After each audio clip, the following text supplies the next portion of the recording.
This film will first show what the Navy is planning for the offensive employment of biological and chemical warfare.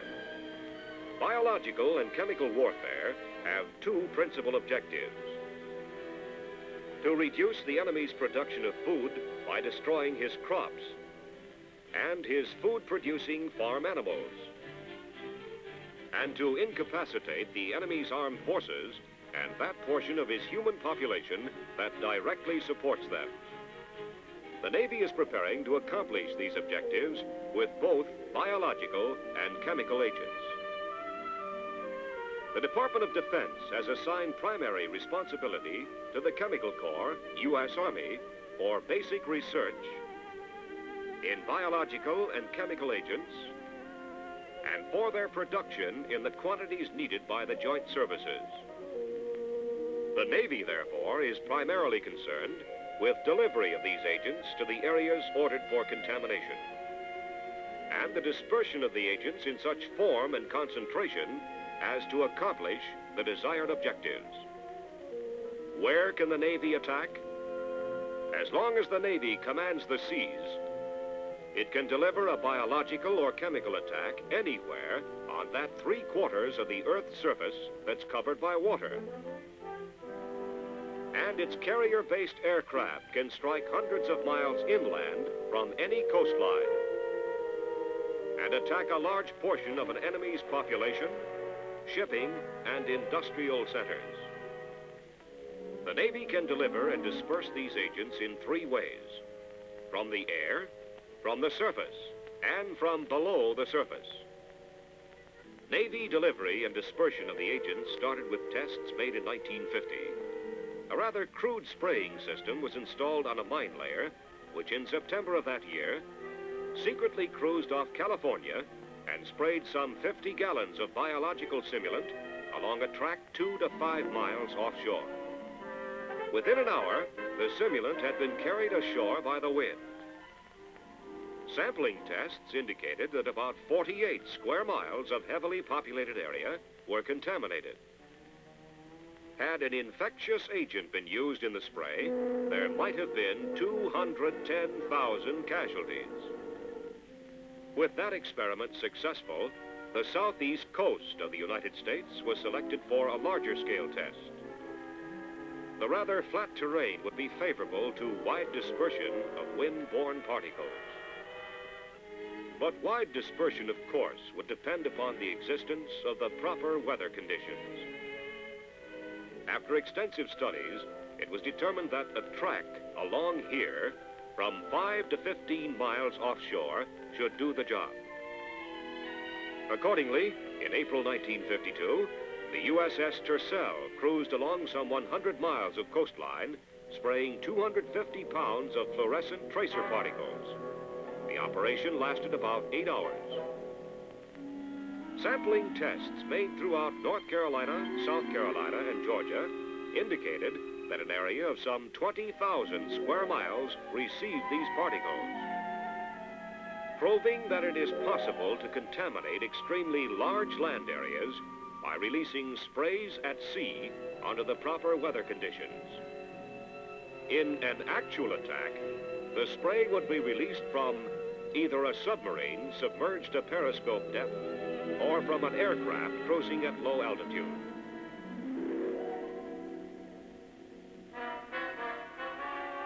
A submarine operation experimenting with mines has been carried out, which is significant in this type of warfare. The mine used was similar to the Mark 10-3, which the submarine service is accustomed to planting. The mine provided spaces for biological simulant and compressed air.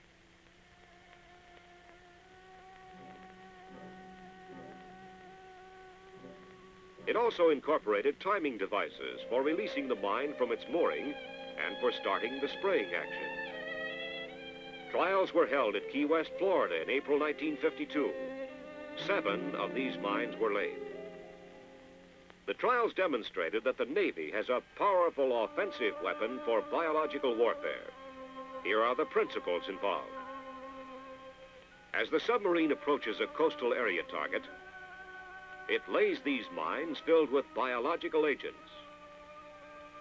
The mines sink to the bottom and remain inactive for a predetermined time while the submarine escapes.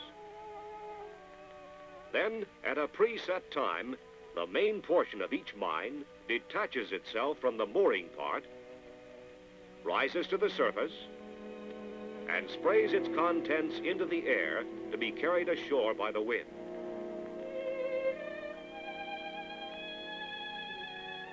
The Key West trials show the feasibility of using this type of mine for contaminating coastal areas. And inland areas can be brought under biological attack by laying similar mines from aircraft in bays and inland waterways. Other tests have been conducted to determine the best application of this type of warfare in an amphibious operation. A spray tank has been designed for towing behind a swimmer.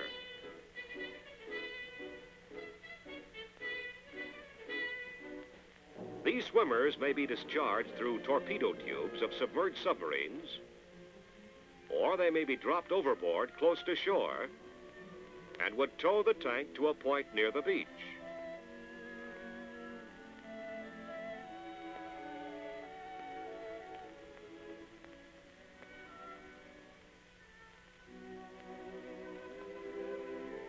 While this test tank was manually operated, future developments will provide a time delay and automatic release of the spray while the swimmer escapes.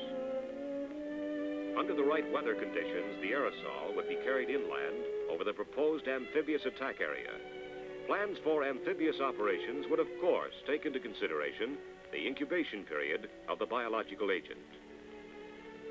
The Navy has given considerable attention to the dissemination of agents from the air. Any Navy or Marine plane that can carry a bomb can be provided with spray equipment.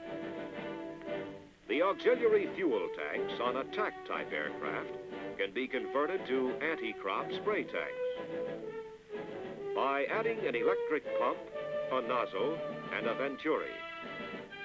This assembly has been designated the Aero X2A spray equipment. Anti-crop spray from aircraft using the Aero X2A has proved very effective in field trials. Another development has been the design of the Aero X14A all-purpose spray tank. This tank can be used for disseminating all types of agents. Extensive tests using the F-7F as the carrier have shown that it works especially well at high speeds and can be used on jet aircraft such as the F-9F Panther, the F-2H Banshee, and other future planes of this type.